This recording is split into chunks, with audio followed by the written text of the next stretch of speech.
السلام علیکم ورحمۃ اللہ وبرکاتہ۔ امید ہے ناظرین کرام آپ خیریت سے ہوں گے۔ آج کی ہماری یہ ویڈیو بہت خاص ہونے والی ہے۔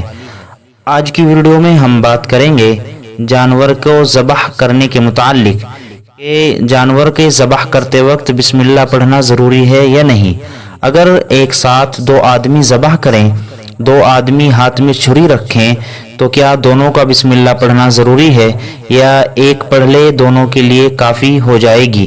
عام طور سے ہمارے ہاں ایسا ہوتا ہے کہ ذبح کرنے والے دو ہوتے ہیں، ایک تبرکاً امام صاحب وغیرہ سے، کسی مولانا یا مفتی صاحب سے چھری پھروائی جاتی ہے شروع میں، پھر اس کے بعد چھری کو کسائی لے لیتا ہے اور کسائی مکمل ذبح کرتا ہے۔ تو کیا اگر امام صاحب نے بسم اللہ پڑھ لی تو کیا وہ کسائی کے لیے کافی ہو جائے گی؟ اس کا پڑھنا ضروری ہے یا نہیں؟ تو آئیے ہم اس کے لیے دیکھتے ہیں دارالعلوم دیوبند کے فتوے میں کیا لکھا ہے۔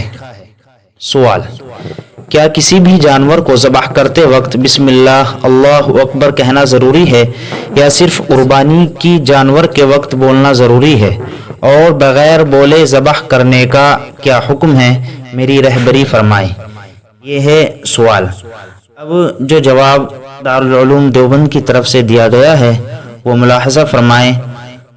ذبح شرعی میں ہر جانور ذبح کرتے وقت اللہ کا نام لینا ضروری ہے، خواہ وہ قربانی کا جانور ہو یا عام جانور۔ اس کے بغیر ذبح شرعی متعلق نہ ہوگا اور جانور حلال نہ ہوگا۔ اور مستحب یہ ہے کہ بسم اللہ اللہ اکبر کہہ کر ذبح کرے، البتہ بلند آواز سے بسم اللہ کہنا ضروری نہیں، صرف اتنی آواز سے کہنا کافی ہے کہ آدمی خود سن لے۔ اور اگر کسی نے جانور ذبح کرتے وقت جان بوجھ کر اللہ اکبر اللہ کا نام نہیں لیا تو ذبیحہ حلال نہ ہوگا بلکہ حرام و مردار ہوگا۔ اور اگر کسی مسلمان سے بسم اللہ سہون چھوٹ گئی، اس نے جان بوجھ کر نہیں چھوڑی تو سہو معاف ہے، لہذا اس صورت میں جانور حلال ہوگا، حرام و مردار نہ ہوگا۔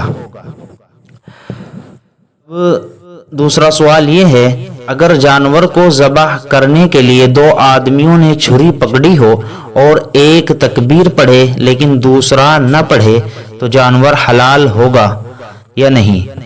اگر جس نے تکبیر نہیں پڑھی وہ تھوڑا سا گلا کاٹ کر ہٹ جائے اور دوسرا پورا ذبح کر دے تو ٹھیک ہے یا نہیں؟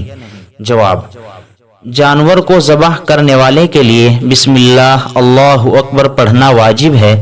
اگر ذبح کرنے والے بیک وقت دو افراد ہوں تو دونوں کے لیے بسم اللہ پڑھنا واجب ہے، لہذا پہلی صورت میں اگر دونوں میں سے کسی ایک شخص نے قصداً اور جان بوجھ کر بسم اللہ چھوڑی ہو تو جانور حلال نہ ہوگا، اور دوسری صورت میں بھی پہلے ذبح کرنے والے کے جان بوجھ کر بسم اللہ چھوڑنے کی صورت میں جانور حلال نہیں ہوگا، البتہ بھول کر چھوڑنے کی صورت میں حلال ہوگا۔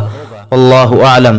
تو ناظرین، آپ نے دیکھا یہ تھا دارالعلوم اور علامہ یوسف بنوری ٹاؤن کراچی کا فتویٰ۔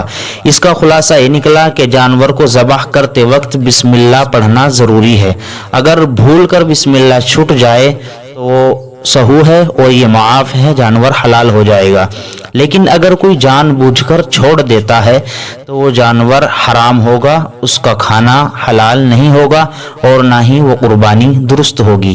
اسی طرح دوسرا خلاصہ یہ ہے کہ اگر دو آدمی ذبح میں شریک ہوں، دو آدمی جانور کی گردن پر چھری چلائیں تو دونوں کا الگ الگ بسم اللہ پڑھنا ضروری ہے۔